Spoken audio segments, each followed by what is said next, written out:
Hi there, welcome to another video game review video. This time I'm going to review Signalis, a survival horror game with a very cool retro style art and very big vibes of Resident Evil and Silent Hill games of old of the PS1.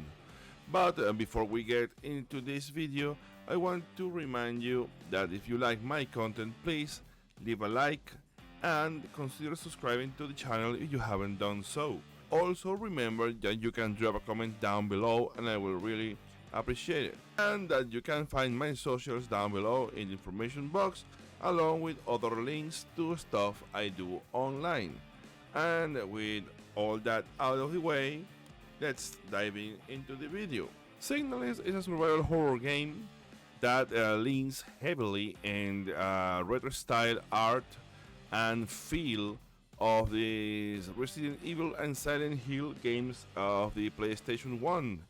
I think it leans more on the Silent Hill formula than Resident Evil, and because of its story and the way it plays out. Okay, I'm going to tell you what I think is the good, the bad, and the ugly of this game. Let's go first with the good. Well, the good is the art direction. Okay, it's superb. It really does a good job and into getting you in this retro style mood. It really takes you back to that kind of survival horror game from the PlayStation 1 days, and it's done in a way that it doesn't feel old. It feels old, but in a good way. Okay, they don't bring the problems or the limitations of the old days. It's done in a very modern way. In fact, they avoid the use of tank controls. They are there, you can use them if you like, but the control scheme that you can use, the modern one, is more kind of a twin stick shooter for moving and aiming your weapon. And also the sound and design of this game is superb. I love the way they use sound. They convey the creepiness, the eerie environment that you are. In fact, there is a little thing I loved, like the when you get near to, there are several desktop fans still working, and when you get near one of them, you hear the sound of the fan growing near to you. That's really cool. It adds to the atmosphere of the game, and the way the radio works, because of course can't be a Silent Hill inspired game if you don't use a radio in some eerie or creepy way.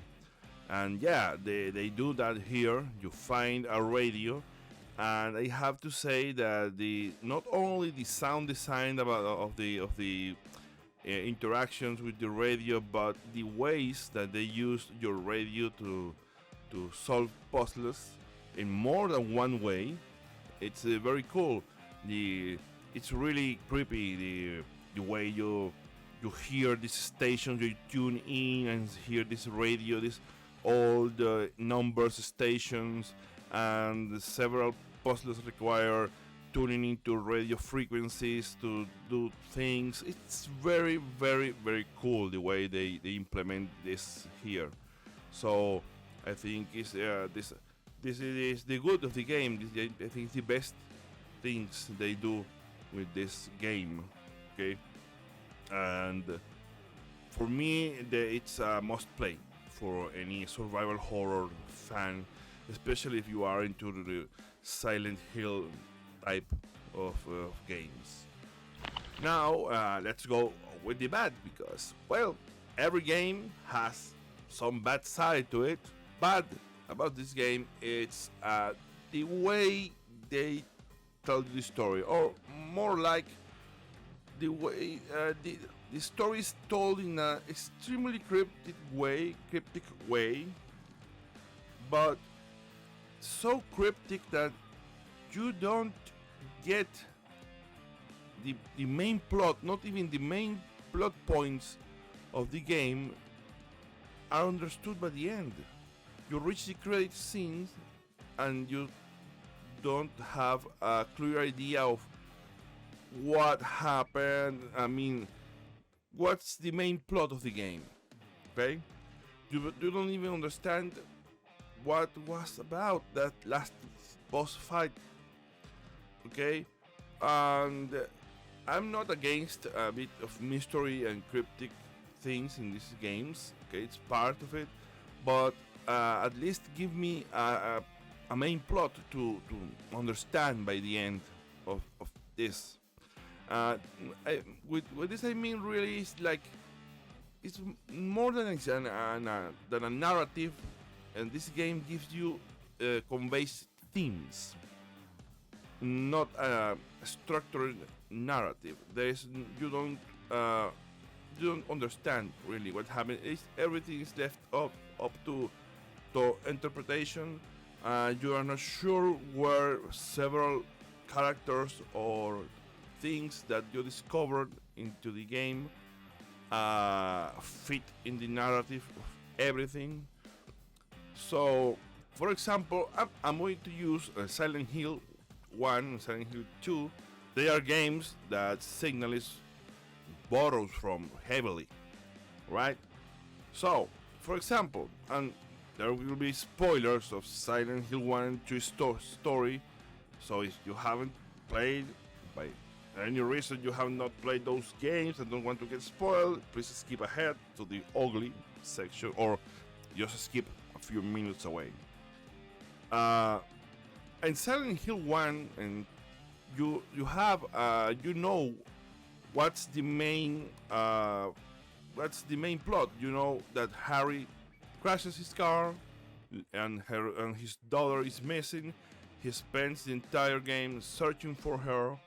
He learns that she's a physical manifestation of a piece of Alessa, a girl who is trapped into a nightmarish coma, and her powers, her psychic powers, alter the reality of Silent Hill.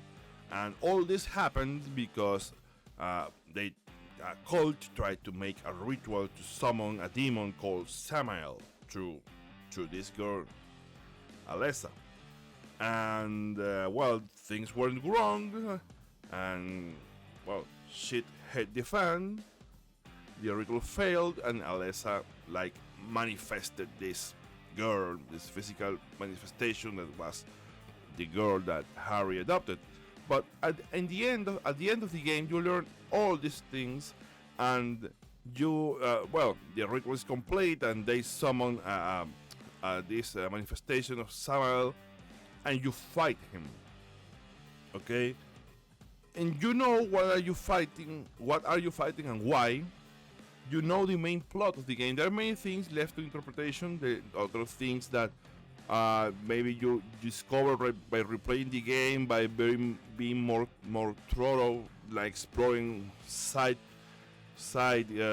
areas, or maybe discussing with people or analyzing the files you get into the game. So that's okay, but at least the main plot is there.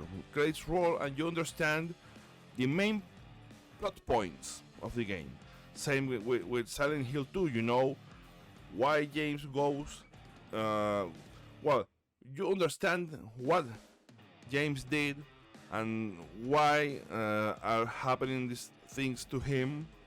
And well, there are many things left to interpretation, but at least you can, when the credits roll, you understand the gist of it. But not here. Here you just are left with questions like, okay, I don't understand exactly what happened or why it happened, or sometimes you don't not very sure. When credits are rolling, you still are wondering who is who, why this character is, where this character fits in here. Was there really a cosmic horror going on the loose in the end or not. This is Ariane's doing of her powers. You are not sure. It's all open to interpretation. And one of the reasons for this is it's like because of the endings of these games are made. There are 4 endings, and the endings are made in a way that they build one upon another. I got in my first playthrough, I got one of the best endings, and I was like, okay, I understand the theme and a very general sense of what they are trying to convey here, but I'm not sure how these things happened. And then, well, I saw the other endings and I said, okay, this means this ending came before this other one that I got. I don't know. So if they're going to go with like endings that build one upon another, they should find a way so the player sees all 4 endings during the gameplay, just like games like Nier have done in the past, where you complete a playthrough, then you continue from another perspective, another part of the game, and then you unlock the next ending, and there it goes. Or the same way this game does, like by the half of the game, you get a kind of fake ending, and then you continue the game, and you are into the next part of the game, and you proceed. They could have done something like this several times.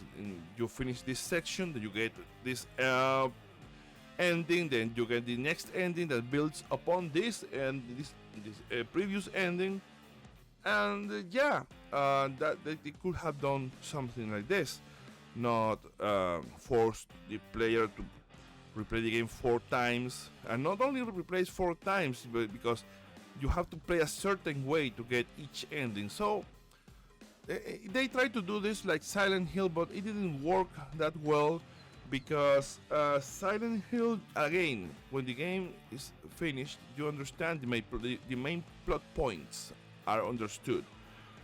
The ending changes, but what the ending tells you is what was the ultimate fate of the protagonist, according to his actions during the game. But you understand what went on with the game, no matter what ending you get. So I think they dropped the ball a bit there. The themes they are conveying are very good. Okay, they tried a very good thing here, and they succeeded for most of it. And it's cool. I just wish I could have gotten a better explanation of at least the main plot, like what caused all this. It was Ariane, was the cosmic horror that is implied. What does have to do the King in Yellow book in all of this? Because it's hinted that something wrong is with that book and the numbers, but it's never explained. I don't know. I think they could have done a better work with the narration here. So, in the conclusion, I think the game doesn't give you a narrative. They convey you themes, and you are left like, okay, piece everything together yourself. And well, the best proof of it is that you can search the internet, and there is no site or forum, or at least not that I have found, that says, someone says, okay, this is the plot of the game, because this part of the game means that. I think everyone that tries this says, okay, I think this is what happened, but I could be wrong, because there are other things that could contradict me. So no one is really sure what the fuck happened here. But don't get me wrong, I still recommend this game a lot. It's super fun to play, super good, the game. Just, I have to say something bad about the game because this is the bad section of the review. So, that's it, but I still recommend it. You still should play it. And now, let's go with the ugly. The ugly thing about this game is the inventory system. And yes, I know you're going to tell me, yeah, but come on, the inventory system is a part of the Resident Evil old games, even the new ones, some of the new ones. And don't complain. Well, that's not true. The problem of trying to be an old Resident Evil with an old Silent Hill is that actually both games are different. So, Resident Evil, it's mostly about survival and action. The plot, it's very straightforward. There is nothing to interpret, no subtle details to grasp, or at least not many. It's not, and Silent Hill is more about exploration, about the theme, about the environment, soaking in all the little details that you find about, and the puzzles themselves are part of the message of the game, of the what the game tries to convey to you. The puzzles in Resident Evil are mostly weird, and they're just attributed to a little cuckoo architect that seems to have built most of Resident Evil locales. This the dude, Trevor architect. So that's it. See, Silent Hill does not have inventory limitations. You still have to be careful with your ammunition and your healing items, but you have no limit on how many items you can take with you.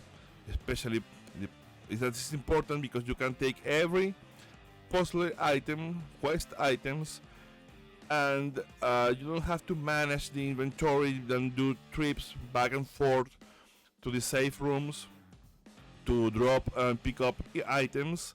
You just go on, and you can focus on solving the puzzles and soaking in the environment, the little details about the puzzles and the things you see in the game that help you understand the story more.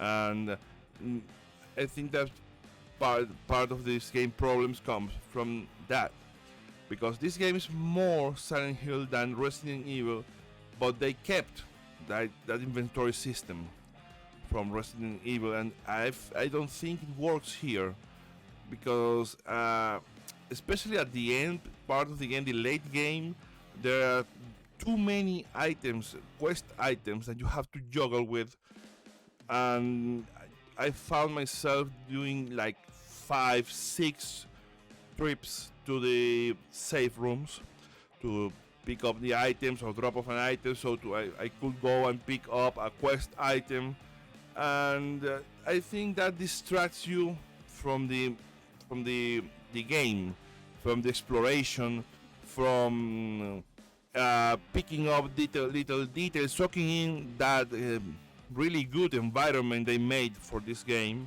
Like by the fourth time I have to just pass through the same hallway or room that may have little cool details on and things. You are like numb by that moment, because like the fourth time I'm just passing through this room to go to the safe room to drop this item. Yeah, I think that's the reason why Silent Hill games don't have inventory limitations, and Resident Evil games do. And this game made the mistake of preserving this inventory system.